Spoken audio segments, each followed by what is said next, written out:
Hello everyone, Saumya education YouTube channel पर मैं Sunaina ma'am आप सभी का स्वागत करती हूँ।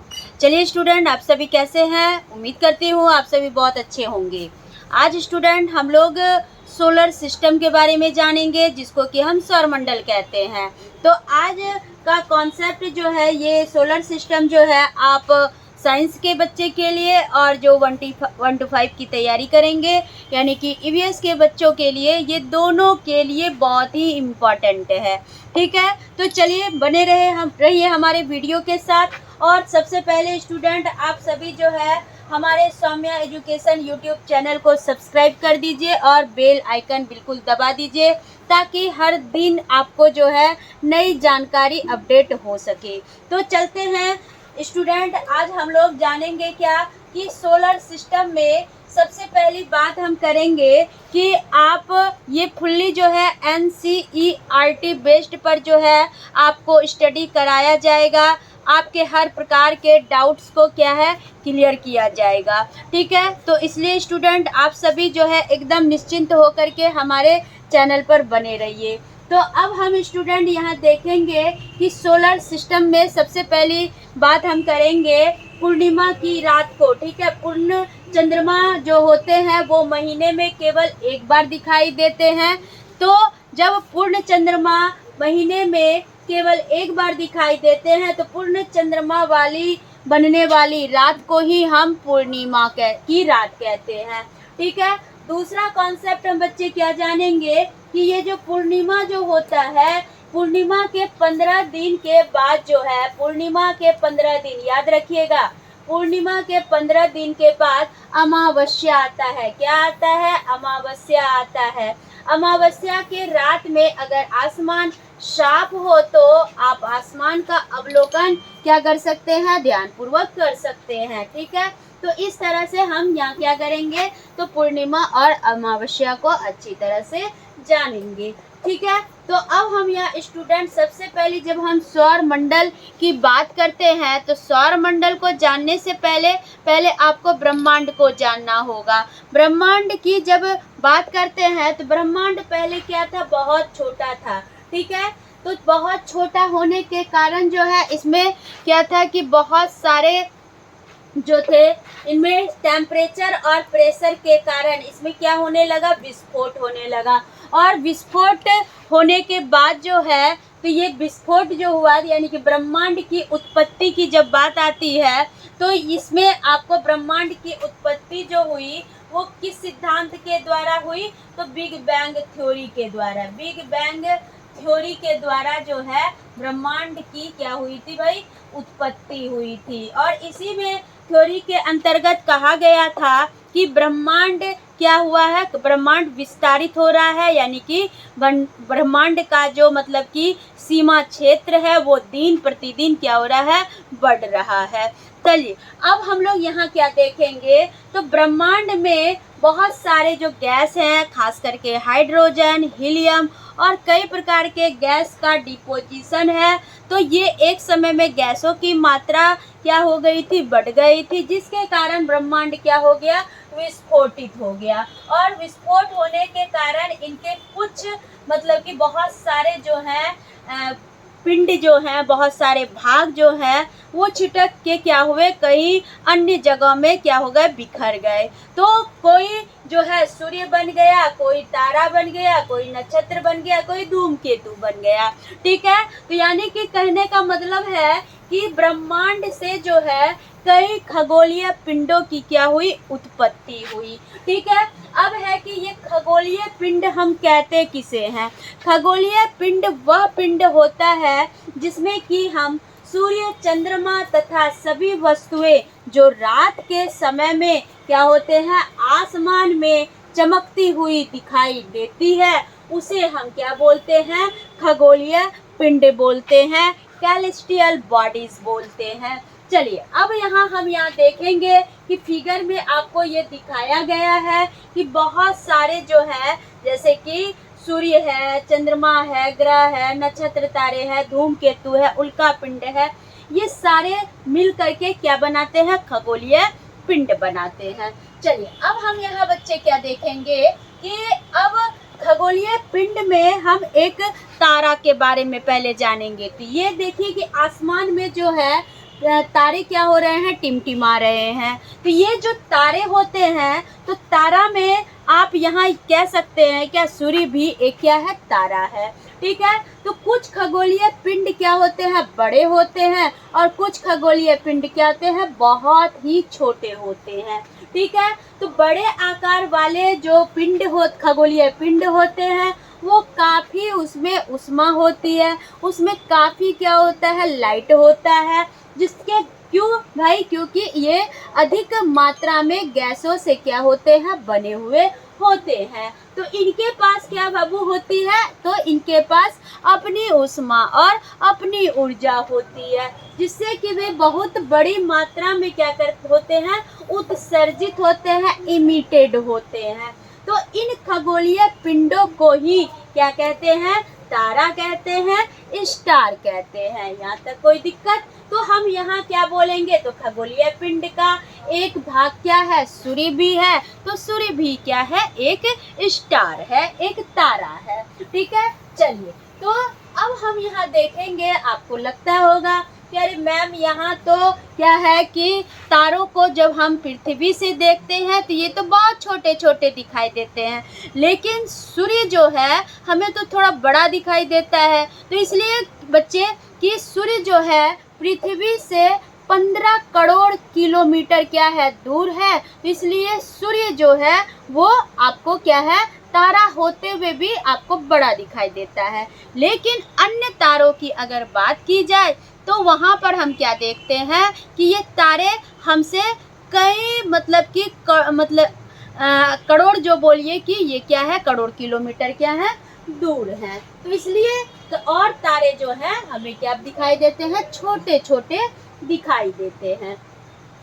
चलिए अब हम बात करेंगे नक्षत्र मंडल की बात करेंगे। तो ये नक्षत्र मंडल जो होते हैं, ये रात को आसमान में तारों के समूह कई प्रकार के अलग अलग आकृतियां बनाते हैं। तो ये आप देख रहे हैं, जैसे कि अर्सा मेजर हो गया, बिग बियर हो गया।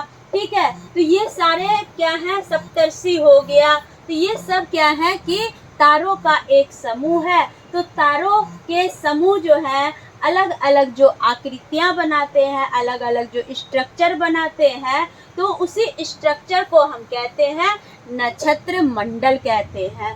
ठीक है, तो अर्सा मेजर और बिग बियर, ये याद रखिएगा, अर्सा मेजर और बिग बियर जो है इस प्रकार के नक्षत्र मंडल के क्या माने जाते हैं, एग्जाम्पल माने जाते हैं। ठीक है, चलते हैं अगले कॉन्सेप्ट में। अब हम लोग नेक्स्ट बच्चे क्या देखेंगे कि नक्षत्र मंडल के बाद देखेंगे ध्रुव तारा।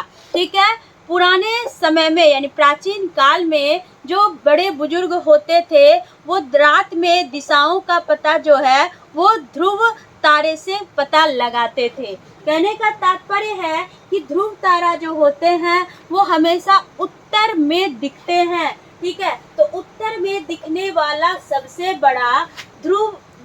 बड़ा तारा ध्रुव तारा कहलाता है। तो पुराने समय में लोग रात के समय उत्तर दिशा का क्या लगाते थे, पता ध्रुव तारे को देखकर लगाते थे। ठीक है, तो यहाँ देख रहे हैं कि ये जो है क्या है, बहुत जो ज्यादा प्रकाशमान तारा है वो है ध्रुव तारा, जो कि उत्तर दिशा में क्या है, स्थित है। ठीक है, चलिए आगे बढ़ते हैं हम लोग। अब हम लोग यहाँ स्टूडेंट क्या देखेंगे कि कुछ ग्रह के बारे में। ग्रह किसे कहेंगे, इसको देखिए। यानी कि कुछ खगोलीय पिंड में क्या होता है, अपना हीट और अपना लाइट होता है, अपना उष्मा और अपना प्रकाश जो है होता है, और कुछ में क्या होता है, नहीं होता है। तो उसी प्रकार ग्रहों के पास जो है वो अपना प्रकाश और अपनी उष्मा नहीं होती है। ठीक है, तो वे तारों के प्रकाश से, तो सूर्य भी एक तारा है, तो कुछ कि ग्रह जो हैं वो सूर्य के प्रकाश से क्या होते हैं, प्रकाशित होते हैं। ठीक है, तो ऐसे पिंड को ही हम क्या बोलते हैं, ग्रह कहते हैं। ठीक है। तो ग्रह को हम अंग्रेजी में प्लैनेट कहते हैं और प्लैनेट जो है वो ग्रीक भाषा के प्लेंटाई से बना हुआ है भाई। ठीक है, ग्रीक भाषा के प्लेंटाई से बना है, जिसका मतलब होता है चारों ओर घूमने वाला या परिभ्रमक। तो परिभ्रमक या चारों ओर घूमने वाला ही क्या कहलाता है, यानी कि प्लैनेट कहलाता है। चलिए, यहाँ तक कोई दिक्कत नहीं होनी चाहिए। अब हम आगे बढ़ते हैं।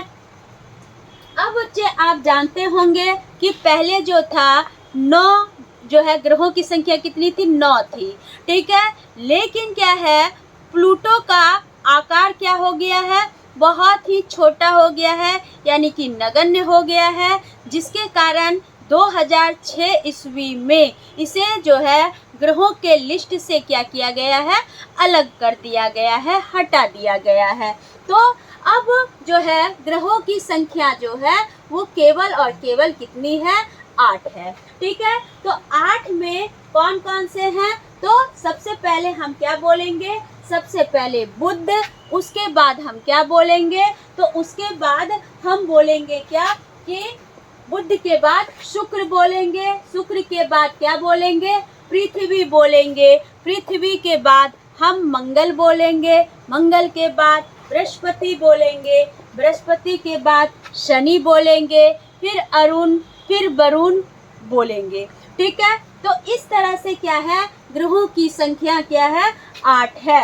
तो यहाँ क्या देख रहे हैं कि अलग अलग जो ग्रह हैं, ठीक है, यानी कि सूर्य के, ये है सूर्य भाई, तो ये सूर्य के नज़दीक जो रहता है वो बुध ग्रह रहता है। सूर्य के नज़दीक कौन रहता है, बुध ग्रह रहता है। तो ये बुध ग्रह, उसके बाद जो शुक्र ग्रह रहता है, फिर उसके बाद पृथ्वी और उसके बाद मंगल। तो ये जो चारों ग्रह होते हैं वो आंतरिक ग्रह के नाम से जाने जाते हैं। ठीक है, उसके बाद है कि बुध, शुक्र, पृथ्वी, मंगल के बाद जो है 4 अन्य ग्रह होते हैं, जिसमें कि बृहस्पति, शनि, अरुण, वरुण, ये सभी जो हैं बाह्य ग्रह के नाम से जाने जाते हैं। अब आते हैं कि सूर्य से सबसे निकटतम, अब सबसे छोटा जो ग्रह होता है वो होता है बुध। तो ये है आपका बुध ग्रह। ठीक है, बुध को हम अंग्रेजी में मरकरी भी कहते हैं। तो बुध के पास भाई कोई भी जो है उपग्रह नहीं है। तो बुध और उनके जितने भी मतलब बुध के जितने भी मतलब कि क्या है, यानी कि और भी भाई बहन है, जैसे कि बुध है, शुक्र है, पृथ्वी है, मंगल है, तो ये सबके पास क्या है, कुछ ना कुछ उपग्रह है, लेकिन बुध और शुक्र के पास जो है कोई भी उपग्रह नहीं है। ठीक है, तो बुध, शुक्र, मंगल, पृथ्वी, बृहस्पति, अरुण, वरुण, शनि, ये सब जो है यानी कि क्या है कि सूर्य के चारों ओर क्या होते हैं, दीर्घ वृत्ताकार पथ पर क्या लगाते हैं, चक्कर लगाते हैं। सपोज दैट ये है हमारा सूर्य, फिर इसका चक्कर लगाएगा बुध, फिर उसके बाद सूर्य का चक्कर कौन लगाएगा, शुक्र, उसके बाद कौन लगाएगा, पृथ्वी, उसके बाद कौन लगाएगा, मंगल, उसके बाद कौन लगाएगा, बृहस्पति, उसके बाद कौन लगाएगा, शनि, उसके बाद कौन लगाएगा, अरुण, उसके बाद कौन लगाएगा, वरुण। तो इस तरह से हम क्या देख रहे हैं, वृत्ताकार पथ में है, लेकिन इनका दायरा जो है, वृत्ताकार पथ का दायरा क्या है, बढ़ता ही जा रहा है। तो इसलिए हम इसको बोलेंगे कि सभी ग्रह जो है, पृथ्वी, सूर्य का चक्कर जो है वो दीर्घ वृत्ताकार पथ पर क्या करते हैं, लगाते हैं। चलिए, अब बुध जो है सूर्य से काफी नजदीक है, तो यानी कि उसका एक चक्कर लगाने में बुध को 88 दिन का समय लगता है। ठीक है, बुध पर जो है तापों का अंतर पाया जाता है, यानी कि सूर्य की स्थिति को देखते हुए बुध पर ताप का क्या रहता है, कंडीशन होता है। चलिए आगे बढ़ते हैं। अब हम नेक्स्ट देखेंगे अब शुक्र। शुक्र को हम इंग्लिश में बोलते हैं वीनस। तो शुक्र ग्रह जो होता है वो सबसे चमकीला और सबसे जो है गर्म ग्रह माना जाता है। क्यों भाई? कि पृथ्वी के ये सबसे निकटतम का ग्रह होता है। तो बुध जो है उससे निकट था, लेकिन वहाँ पर तापों का अंतर पाया जाता है। लेकिन शुक्र जो है, शुक्र क्या है कि ये पृथ्वी का जो है दूसरा निकटतम तारा है, ग्रह है। तो इसलिए यहाँ पर क्या है, सबसे जो है ये क्या है, गर्म चमकीला और क्या रहता है, गर्म रहता है। शुक्र ग्रह पूर्व से पश्चिम दिशा में सूर्य की परिक्रमा करता है। ठीक है, पृथ्वी के ये काफी नजदीक है, तो इसलिए इसे पृथ्वी का बहन भी कहते हैं। ठीक है, इस यह काफी चमकीला है, तो इसलिए इसे सांझ का और भोर का तारा भी कहते हैं। बाकी क्या है, जिस तरह बुध के पास उपग्रह नहीं थे, उसी तरह शुक्र के पास भी कोई भी उपग्रह नहीं होता है। ठीक है, चलिए आगे बढ़ते हैं। नेक्स्ट आते हैं पृथ्वी। पृथ्वी जो है ये क्या है, सबसे अद्भुत ग्रह माना जाता है। क्यों भाई? क्योंकि पृथ्वी पर जीवन क्या है, संभव है। पृथ्वी पर हवा, पानी, पेड़ पौधे, जीव जंतु सभी क्या है, आराम से सरवाइव कर सकते हैं। इसलिए पृथ्वी को जो है अद्भुत ग्रह के श्रेणी में लिया जाता है। ठीक है, साथ ही हम क्या देखेंगे कि पृथ्वी पर 71% जो है ये जल से घिरा होता है, और 29% जो है ये क्या है, स्थल है यहाँ पर। ठीक है, तो यहाँ क्या देख रहे हैं कि पानी की अधिकता सबसे अधिक पृथ्वी पर पाई जाती है।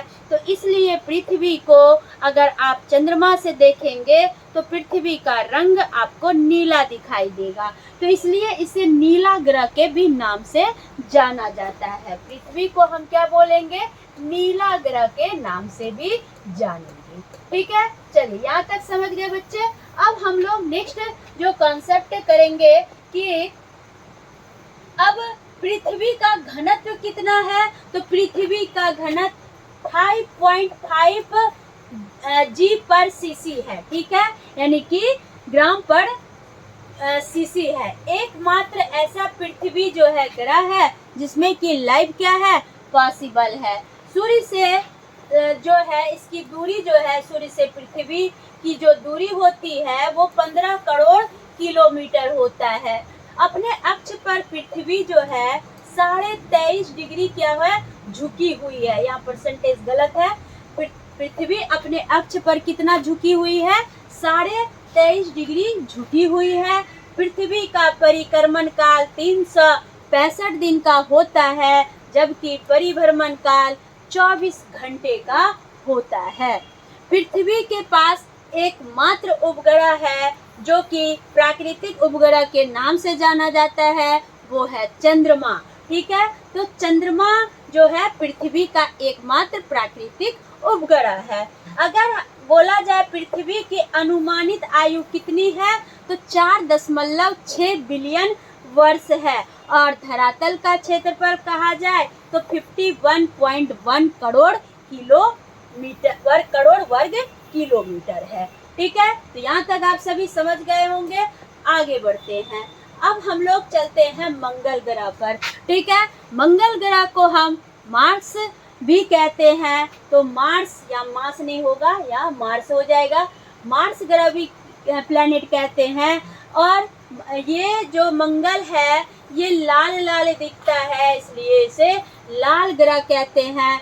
लाल दिखने का कारण क्या है कि मंगल की जो मृदा होती है, मिट्टी जो होती है, वो किसकी बनी होती है, तो लौह ऑक्साइड की बनी हुई, यानी कि लौह ऑक्साइड की प्रधानता मंगल ग्रह पर बहुत अधिक मात्रा में होती है। तो इसलिए मंगल ग्रह जो है लाल लाल दिखाई देते हैं।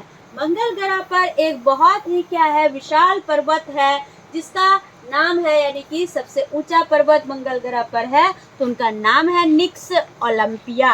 क्या है, निक्स ओलंपिया। मंगल के पास 2 उपग्रह है, फोबोस और डेमोस। ठीक है, फेबोस और डेमोस जो है ये मंगल के 2 उपग्रह हैं। धरातल की मृदा पर मंगल जो है, मंगल ग्रह पर क्या है, मिट्टियां लो ऑक्साइड से क्या है, लाल हो गई है। ठीक है, चलिए अगले कॉन्सेप्ट की ओर यानी कि अगले प्लेनेट के बारे में अब हम जानेंगे। अब है बृहस्पति। ये बहुत ही बड़ा और जो है भारी ग्रह के नाम से जाना जाता है। ठीक है, यानी कि तारा और ग्रह दोनों का गुण जो है बृहस्पति में पाया जाता है।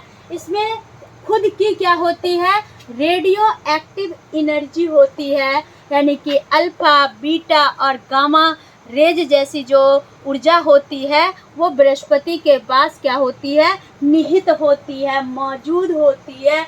तो इसलिए ये क्या है, यानी कि सबसे भारी और सबसे बड़ा उपग्रह माना जाता है।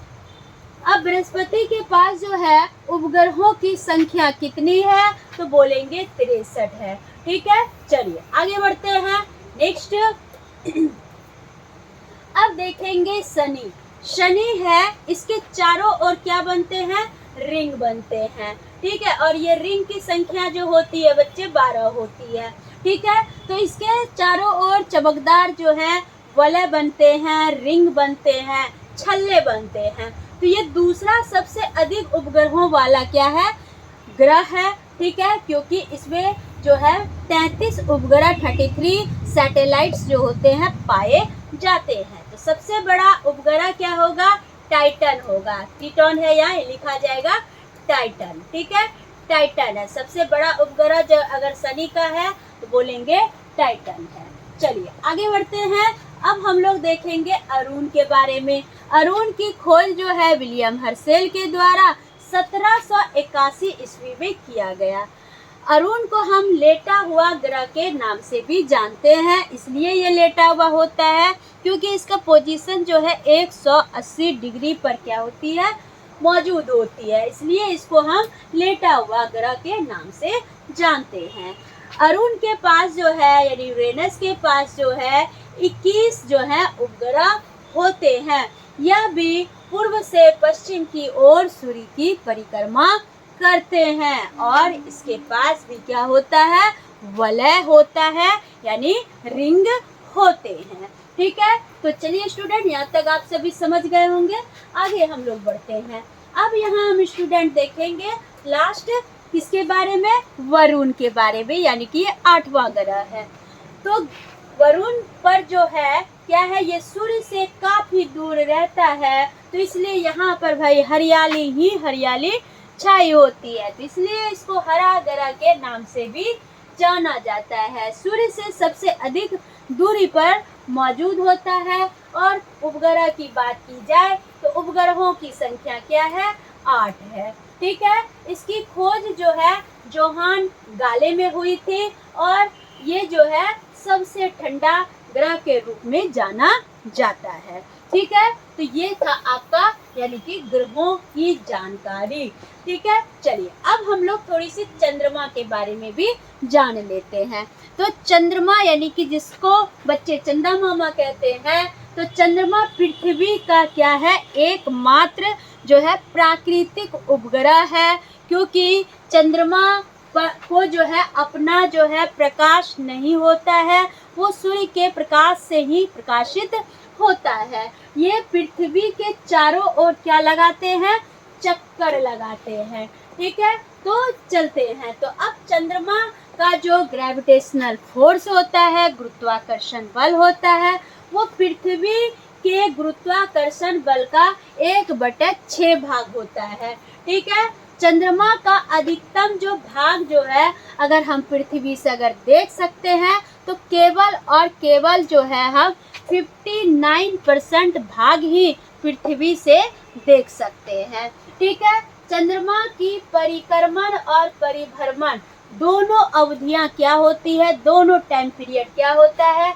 सेम होता है, यानी कि 27.32 दिन का होता है। ठीक है, चंद्रमा पर भाई जीवन संभव नहीं है। इसका मुख्य कारण ये है कि यहाँ पर वायुमंडल ही नहीं है, हवा का कोई भी मतलब कि थोड़ा सा अंश मात्र भी नहीं है।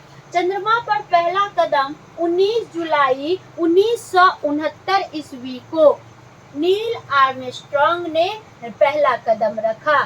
ठीक है, अगर यही चंद्रमा का जो प्रकाश होता है वो पृथ्वी तक पहुंचने में 1.3 सेकंड लगाता है, जबकि सूर्य का प्रकाश पृथ्वी तक पहुंचने में 8 मिनट 16 सेकंड का लगता है।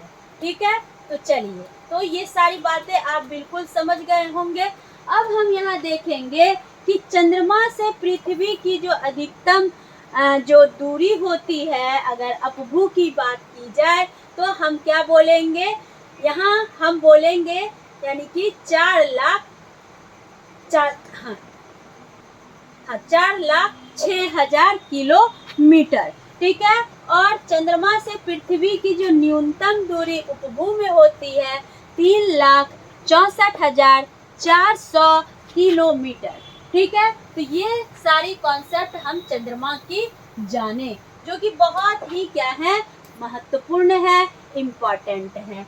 अब बात आती है सौर मंडल की। सौर मंडल जो है सूर्य, 8 ग्रह, उपग्रह, नक्षत्र मंडल, ठीक है, जितने भी क्षुद्र ग्रह, तो ये सारे मिल करके क्या करते हैं, यानी कि उल्का पिंड वगैरह मिल करके सौर मंडल का निर्माण करते हैं। और सौर मंडल में जो सूर्य जो होता है वो पूरे सौर मंडल का क्या होता है, मुखिया माना जाता है। तो इसलिए सूर्य के चारों ओर सभी ग्रह क्या हैं, चक्कर लगाते हैं, लेकिन इनका समय क्या होता है, अलग अलग होता है। सबसे कम समय लगता है मरकरी को और सबसे अधिक समय लगता है किसको, नेपच्यून को। ठीक है, तो ये कॉन्सेप्ट बिल्कुल याद रखेंगे बच्चे।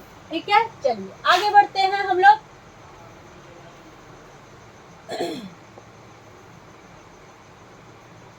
तो अब यहाँ हम क्या देखते हैं कि सूर्य भी जो है एक क्या है, तारा है। ठीक है, तो इसके केंद्र का ताप जो है 106 केल्विन और सतह का ताप 5800 केल्विन होता है। ठीक है, सूर्य में से जो धधकता हुआ आग निकलता है वो हाइड्रोजन, हीलियम और अन्य गैस जब आपस में फ्यूजन करते हैं, संलयन करते हैं, न्यूक्लियर फ्यूजन करते हैं, नाभिकीय संलयन करते हैं, तो इससे सूर्य से क्या होती है, बहुत ही अधिक मात्रा में एनर्जी क्या होती है, रिलीज होती है। ठीक है, तो इसलिए जो है, यानी कि अगर पूछा जाए कि सूर्य में ऊर्जा कहाँ से रिलीज होती है, तो बोलेंगे किससे, नाभिकीय संलयन के द्वारा। ठीक है, चलिए अब है सूर्य का प्रकाश पृथ्वी तक पहुंचने में 8 मिनट 16 सेकंड लगाता है। पृथ्वी की दूरी सूर्य की दूरी पृथ्वी से 14.96 करोड़ मीटर या फिर आप 15 करोड़ किलोमीटर भी कह सकते हैं, अगर लगभग में कहा जाए तो। ठीक है, चलिए अब है सूर्य के प्रकाश की जो चाल होती है 3 × 10⁵ मीटर पर सेकंड होता है, जबकि सौर कलंकों का तापमान जो है ये 1500 डिग्री सी होता है। उसके बाद सूर्य की आयु जो है वो 5 बिलियन वर्ष है। अगर कहा जाए सूर्य का सबसे निकटतम तारा बताइए, तो नाम बोलेंगे प्रॉक्सिमा सेंचुरी। तो इस तरह से बच्चे आप सभी ने यहाँ तक जो है कॉन्सेप्ट अपना क्लियर कर लिया होगा। ठीक है, चलिए अब हम थोड़ी सी यहाँ पर क्या चर्चा करेंगे कि पृथ्वी के सूर्य के चारों ओर सभी ग्रह और उपग्रह, उल्कापिंड वगैरह क्या लगाते थे, चक्कर लगाते थे। ठीक है, तो ये जो चक्कर लगाते थे तो उसको वृत्ताकार, दीर्घ वृत्ताकार पथ पर उसको हम क्या बोलते हैं, कक्षा बोलते हैं। यानी सौर मंडल के सभी 8 ग्रह और जब एक निश्चित पथ पर सूर्य का चक्कर लगाते हैं तो यह रास्ते दीर्घ वृत्ताकार में फैले हुए होते हैं, जिसे कि हम क्या बोलते हैं, ऑर्बिट कहते हैं, कक्षा कहते हैं। तो सौर मंडल शब्द का अर्थ जो है ये पूरा पौराणिक रोमन कहानी सोल से लिया गया है। सोल का मतलब होता है सूर्य देवता, ठीक है। यानी कि सौर शब्द का अर्थ है सूर्य से संबंधित, यानी कि सूर्य के परिवार को हम सौर मंडल कहते हैं। चलिए यहाँ तक भी समझ गए। अब मुख्य जो कॉन्सेप्ट आप लोगों को जाननी चाहिए, अब जैसे कि आप जियो मतलब होता है अर्थ यानी कि पृथ्वी, ठीक है। जियोग्राफी क्या होता है? जियोग्राफी एक क्या है? अंग्रेजी वर्ड है, ठीक है, जिसे ग्रीक भाषा में हम क्या बोलते हैं? पृथ्वी का विवरण यानी स्टडी ऑफ अर्थ, ठीक है।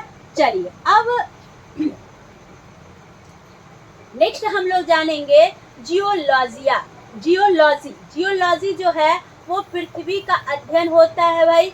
उसके बाद जियोमेट्रिया, पृथ्वी का मापन, मेजरमेंट ऑफ अर्थ, और पृथ्वी के आकार के अनुरूप अध्ययन करना, इसको कहते हैं जियोइड्स, ठीक है। चलिए ये सारी बातें बिल्कुल NCERT से क्या है? कोरिलेट है। अगर आप NCERT को फॉलो करेंगे तो आपके प्रश्न जो है एग्ज़ाम में नहीं छूटेंगे और बहुत ही मतलब कि बारीकी से क्या करेंगे, आप आंसर उसका देंगे। अब आते हैं हम लोग थोड़ी सी जानकारी लेते हैं क्षुद्र ग्रह के बारे में। क्षुद्र ग्रह क्या है? तो तारों, ग्रहों और उपग्रहों के अलावा भी बहुत सारे पिंड जो है वो सूर्य के चारों ओर क्या लगाते हैं? चक्कर लगाते हैं, और इन पिंडों को ही हम क्या बोलते हैं? क्षुद्र ग्रह बोलते हैं। तो ये क्षुद्र ग्रह जो है वो मंगल और बृहस्पति के बीच में एक क्या होती है? सफेद पट्टी होती है, जो कि मंगल और पृथ्वी के बीच वाली कक्षा में क्या लगाते हैं? सूर्य की परिक्रमा लगाते हैं। आई बात समझ में? वैज्ञानिकों के अनुसार क्षुद्र ग्रह के ही भाग होते हैं जो बहुत वर्ष पहले जो है ये क्या हुए थे? विस्फोटक के बाद ग्रहों से टूट करके अलग हो गए, ठीक है। तो इसलिए इसको क्या किया? मंगल और बृहस्पति के बीच ही क्या मिला? स्थान मिला, ठीक है। चलिए अब आते हैं उल्का पिंड। सूर्य के चारों ओर चक्कर लगाने वाले पिंड को हम उल्का पिंड कहते हैं। तो तारों वाले खुले आकाश में एक ओर से दूसरी ओर तक फैले चौड़ी सफेद पट्टी, यह लाखों तारों का क्या है? समूह है, जिसे कि हम क्या बोलेंगे? उल्का पिंड बोलेंगे। तो ये जो सफेद चौड़ी तारों के समूह के जो पट्टियां होते हैं, इसी को हम आकाश गंगा या मिल्की वे या दुग्ध मेखला कहते हैं, ठीक है। तो हमारा जो सोलर सिस्टम है इस आकाश गंगा यानी कि गैलेक्सी का क्या है?